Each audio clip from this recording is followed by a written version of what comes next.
A agenda da sustentabilidade nas empresas tem várias vertentes e a mobilidade é uma delas.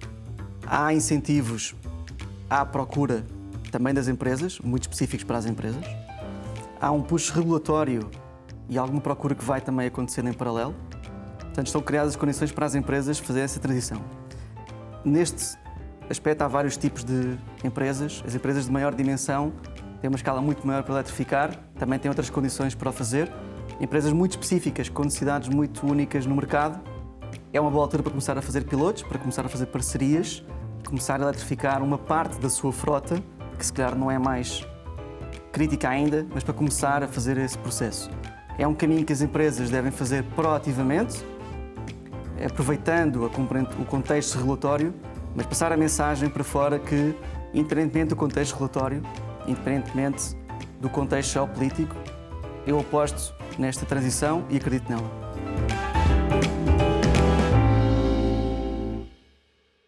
Sou Miguel Poeira, Principal na UI Parthenon, o braço de estratégia da UI, background em Engenharia Química, trabalho especificamente no setor da mobilidade e o da energia, que se intersetam neste tema da mobilidade elétrica.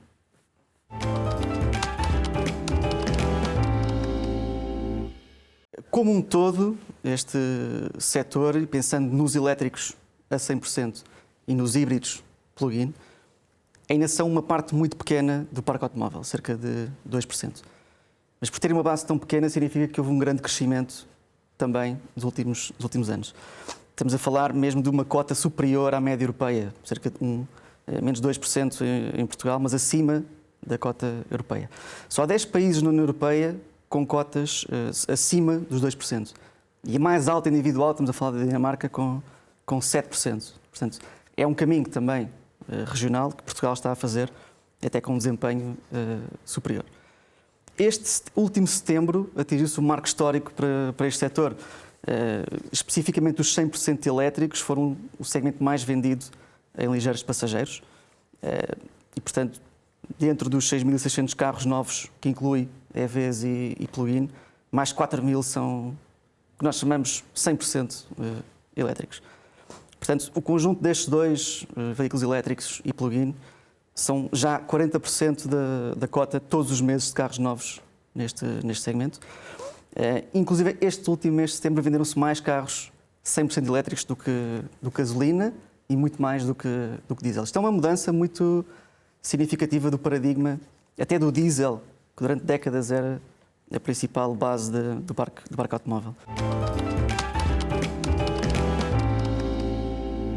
As empresas são muito significativas, representam cerca de 80% dos utilizadores destes carros elétricos e diz que entre 6 a 8 mil novos utilizadores entram neste setor da mobilidade elétrica, um aumento de 20-25% de julho deste ano face ao julho do ano passado.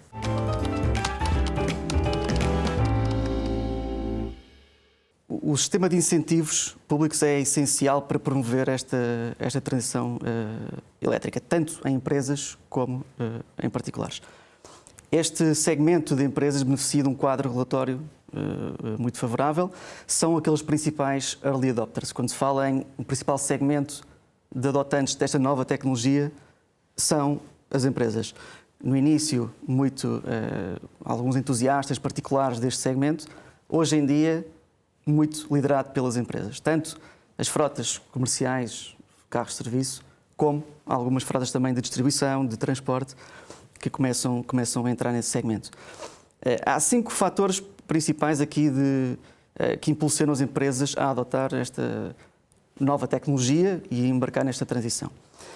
Antes de mais, há um alinhamento com as práticas de ESG, portanto, tudo que é a agenda ambiental. Há requisitos de compliance ambiental que vêm das sedes das multinacionais lá fora e que chegam a Portugal. Há empresas em Portugal que definem já também critérios para aplicação cá em Portugal. Falamos de cotas mínimas de veículos elétricos dentro da frota existente. Há uma pressão do lado do consumidor para, quando faz compras online, por exemplo, a fatia da distribuição no last mile desse produto, o consumidor final também já exige que seja demonstrado que a transportadora ou a distribuidora tem uma componente também eletrificada. Portanto, é uma pressão também do lado do regulador. E as empresas que, nesta agenda verde, se colocam na linha da frente e não têm medo de arriscar, mesmo com o compliance, que é obrigatório, ir mais além disso, são aquelas que posicionam melhor nesta transição.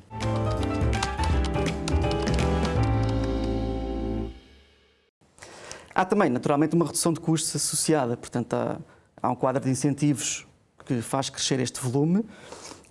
Há uma redução de custos de manutenção e de operação de combustível, por exemplo, associada à própria utilização destes veículos. É importante também falar da componente regulatória. Há uma pressão regulatória em fazer acontecer esta transição que se espera que continue nos próximos anos. Ninguém quer estar no final da linha nesta componente regulatória e ter que responder ou fazer a transição da frota respondendo a penalizações ou a multas. Portanto, muita proatividade também neste início. O carro tem um valor da proposta de valor do colaborador. É um complemento ao salário da pessoa. Então, para grandes empresas em Portugal, para o qual o carro faz parte desse benefício, o próprio lugar de estacionamento no escritório também é um complemento a esse benefício. E agora temos o lugar de carregamento no próprio estacionamento, que também é um benefício adicional.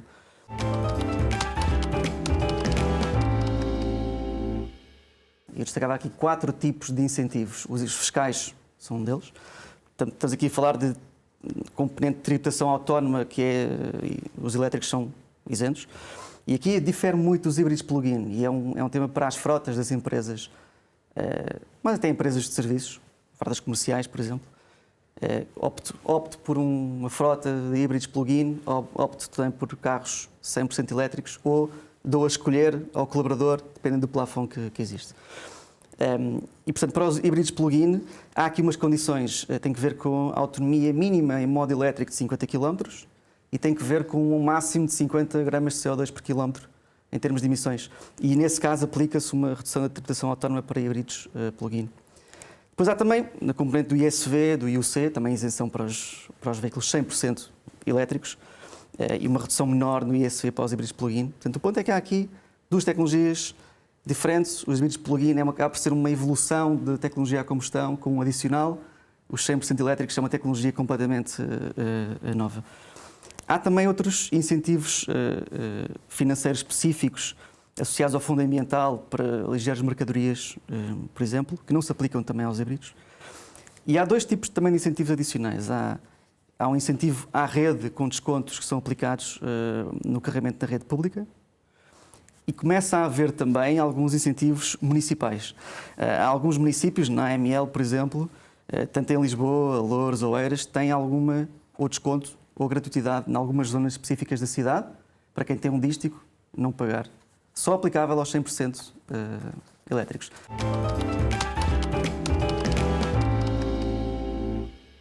É só uma componente do caminho das empresas na agenda de ESG.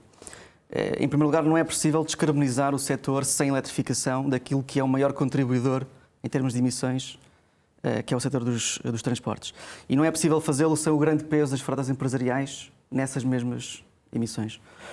As frotas representam cerca de 40% das viagens rodoviárias, cerca de metade das emissões nas estradas, com apenas 20% do parque automóvel.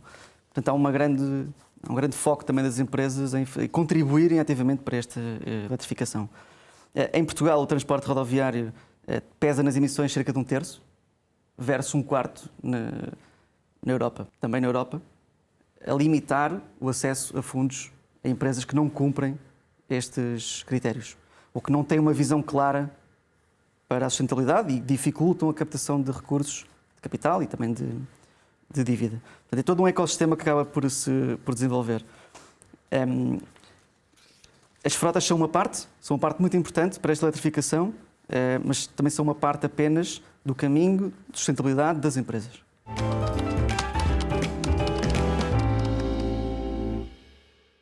Depende muito do perfil de utilização destas empresas. Claro que o custo inicial de uma nova tecnologia é sempre mais alta do que uma tecnologia estabelecida. A verdade é que o custo desta tecnologia de veículos elétricos tem vindo a diminuir, como é normal noutras tecnologias. E há outros 3 fatores que pesam também na adoção em mais larga escala e que contribuem para uma redução em escala do preço. Um é a diversidade dos modelos existentes. há empresas que precisam de modelos muito específicos. Pick-ups, carrinhas de distribuição, pesados, e ainda não há no mercado oferta para esses segmentos em específico. O mercado começa por aquilo que é o maior segmento, que são os ligeiros passageiros. Tanto em termos de diversidade como de qualidade da oferta, opções que eu posso escolher dentro do mesmo modelo. Outros dois pontos são a redução do custo de produção destes veículos, em termos unitários, e também a própria redução do custo de financiamento destes veículos. Portanto, há aqui, e quando falamos em diversidade, o número de modelos tem aumentado bastante nos últimos anos. E quando se fala neste custo total de propriedade, ou TCO, é associado muito aqui à componente do renting. Ele inclui outras coisas, inclui também custo de energia, inclui os custos operacionais, inclui a amortização. Houve um aumento deste TCO em Portugal nos últimos anos, cerca de 30% em 22 e 23, estabilizou no último ano, precisamente devido ao mix destes fatores que pesam neste TCO. Em 2025, e é aqui uma meta, os fabricantes terão que cumprir cotas de produção suficientes para corresponder a uma redução de 15% das emissões. Estas metas são feitas para promover o setor a querer e conseguir atingi-las. E depois, muito também, só é possível as empresas, os fabricantes, conseguirem atingir o seu objetivo de redução das emissões com uma grande componente de eletrificação das suas próprias frotas. Portanto, é de esperar que este push regulatório continue, que haja um pulo da procura também, do lado dos consumidores, à medida que eu vou vendo mais veículos elétricos na rua, vou querendo adotar também esta tecnologia. É esperar também que haja mais a continuação dos incentivos fiscais, que haja um crescimento da rede pública e privadas em casa das pessoas para carregar. É esperar também haja uma maior disponibilidade dos consumidores para mudar, quando passarmos dos early adopters para uma escala maior. E, portanto, é de esperar que este custo reduza também nos próximos anos, o que acontece tipicamente com novas tecnologias.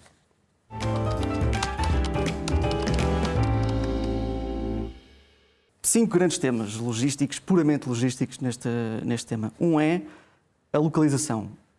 Onde é que está a minha sede, onde é que está o meu escritório, a fábrica, e quão longe está de um centro urbano, que é tipicamente onde a rede é mais desenvolvida. Onde é mais capilar, onde eu posso fazer mais paragens para carregar. É relevante para frotas comerciais. Eu tenho um escritório perto do centro da cidade, portanto, o meu movimento pendular, casa-trabalho, consigo usar um desses pontos como base, consigo usar o escritório como base na cidade para carregar o carro. O segundo é a capilaridade da operação. Se pensarmos, por exemplo, numa empresa muito centralizada com uma única sede, tem um único ponto. Então é mais fácil eletrificar, criar infraestruturas de carregamento na sede, mas para uma empresa de distribuição é muito mais difícil, tem muito mais centros que tem que eletrificar. Mas tem uma vantagem, consegue ter várias bases no país, para a sua própria rede, tanto para a frota operacional como para a frota comercial e dos colaboradores. Depois há o tema dos veículos, portanto há necessidades específicas de veículos que ainda não existem no mercado. Há um tema logístico só de mercadorias, que é, há uma bateria que ocupa espaço, ocupa um volume, tem um peso e se retira espaço útil de transporte. E há o tema da autonomia também, que tem impactos logísticos, nomeadamente se pensarmos, eu enquanto gestor de frota de uma empresa de distribuição, é assim como um particular, quer sempre mais autonomia. Uma segunda derivada, ter mais autonomia, é demorar mais tempo a carregar, tendencialmente. Então a minha janela de carregamento é muito maior, o que me permite, se eu for uma empresa eficiente, gerir essa bateria e às vezes consigo fazer, um bocadinho como os aviões, fazer aqui 30%, 40% da bateria, metade, ou 100%, dependendo do percurso, e para garantir que não tenho uma fila de espera no meu centro de operação para carregar. E há também o desafio de implementação. Não? Por melhor que seja a estratégia de transição, falhará sempre na componente de execução se eu não conseguir comunicar como é que vai ser feita, se eu não ouvir os meus colaboradores, se eu não falar com os recursos humanos para que explique aos colaboradores que isto é uma mudança também com impacto positivo para eles. Há uma componente de formação e gestão da mudança, como em qualquer outra tecnologia que requer adoção. E nesta componente de implementação, nós vemos também no caso dos particulares, há alguns mitos, por exemplo, relacionados com o risco de incêndio, destes próprios carros elétricos. São temas relacionados com a adoção de nova tecnologia, que vão sendo ultrapassados à medida que ela vai aumentando e crescendo em escala.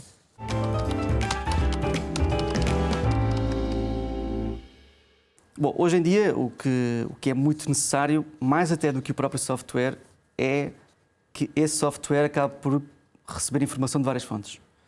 Tem que ter um software, e para a gestão de frotas operacionais de distribuição, por exemplo, é um tema muito operacional e específico do negócio.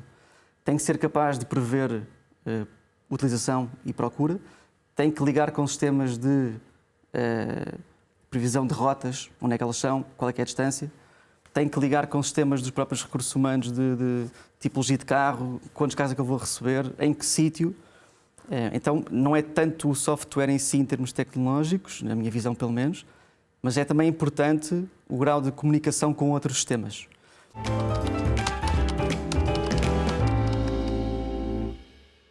É uma forma de conduzir diferente, assim como é uma forma diferente de viver a vida, em que eu não estou ali a controlar o ponteiro, neste caso, do combustível, porque não vou ter uma bomba atualmente disponível logo ali na esquina, então eu vou ter que gerir, vou ter que pensar, o hotel onde eu vou ficar tem posto de carregamento, há algures perto da escola dos meus filhos que têm um posto de carregamento, tenho que planear muito mais de viagem. E isso é uma grande mudança nos hábitos dos consumidores, versus o carro que nós temos há décadas. Então, mesmo na componente de condução é diferente. Se eu estiver à espera de fazer uma viagem muito longa num veículo 100% elétrico, a uma velocidade 120 km por hora, com o ar-condicionado sempre ligado, vai consumir muito mais. Então, é uma mudança na forma como eu giro este recurso que é a carga do carro. Daí também a importância para viagens mais longas da adoção deste tipo de tecnologia nas áreas de serviço, por exemplo. Portanto, é muito uma componente de formação também da condução que se aplica também na vida particular destes consumidores.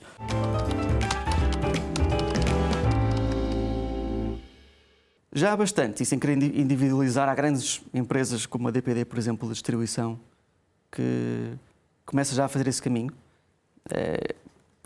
Empresas como a Hertz, por exemplo, de rentacar, por exemplo, que tem uma frota muito grande, com uma obrigatoriedade de rotação também. O CDT, também empresas de logística, começam já a apostar também há já muitos anos nessa transição. O exemplo que eu conheço melhor é o nosso. Portanto, na UI, a nossa frota não é logística, não é uma distribuição, nesse aspecto é muito mais uniforme no tipo de veículos que nós temos. E essa é a realidade de muitas empresas de serviços em Portugal que têm frotas muito grandes. Nós começámos a disponibilizar veículos elétricos, 100% elétricos este ano, e também, claro, em simultâneo com plug-in. Porque tem que haver do lado do próprio colaborador uma decisão se tem ou não condições em casa para carregar, se quer apostar neste tipo de mudança drástica. Então isso tem que ser deixado à consideração dos colaboradores e a empresa acaba por promover essas alterações. Portanto, é esperado que seja também transformado à medida que os contratos de renting vão chegando ao fim, que os carros mais antigos vão sendo em combustão, vão ser substituídos por uma destas duas opções. Nós temos o exemplo do nosso novo escritório numa zona em Alcântara diferente da cidade. É uma base, acaba por ser uma base de quem consiga carregar em casa e no escritório, tem uma base em Lisboa para onde consegue deslocar-se. Temos já 50 postos de carregamento em pool, portanto qualquer pessoa pode utilizar, e quase metade das pessoas que têm carro da frota usa no escritório. Portanto, foi uma adoção muito rápida a este tipo de carregamento e é uma proposta, como eu dizia no início, de valor para o colaborador. O veículo, o estacionamento no centro da cidade e uma base de carregamento também no centro da cidade.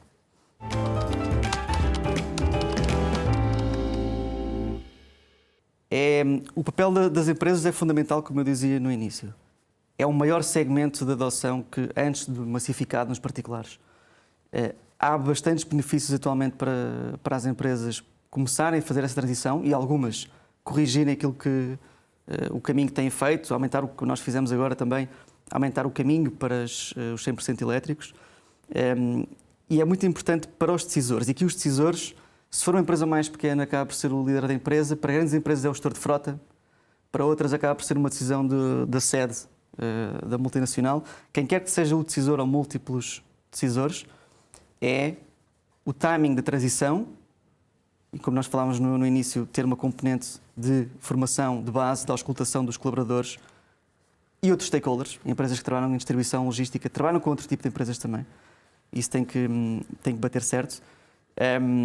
E a mensagem final que eu deixava é: há um push regulatório, há um pulo da procura, vai começando a haver, há uma tendência de redução de custos, das várias componentes do custo total propriedade ou do TCO, há incentivos à compra, há uma batalha pelo talento, em que eu tenho que usar tudo o que tenho ao meu dispor na agenda da sustentabilidade para atrair talento para as minhas empresas. Portanto, o conselho é posicionarem-se o mais cedo possível nesta transição para conseguirem promover o setor e, enquanto agentes de mudança desta agenda da sustentabilidade, que inclui esta componente da mobilidade e outras também.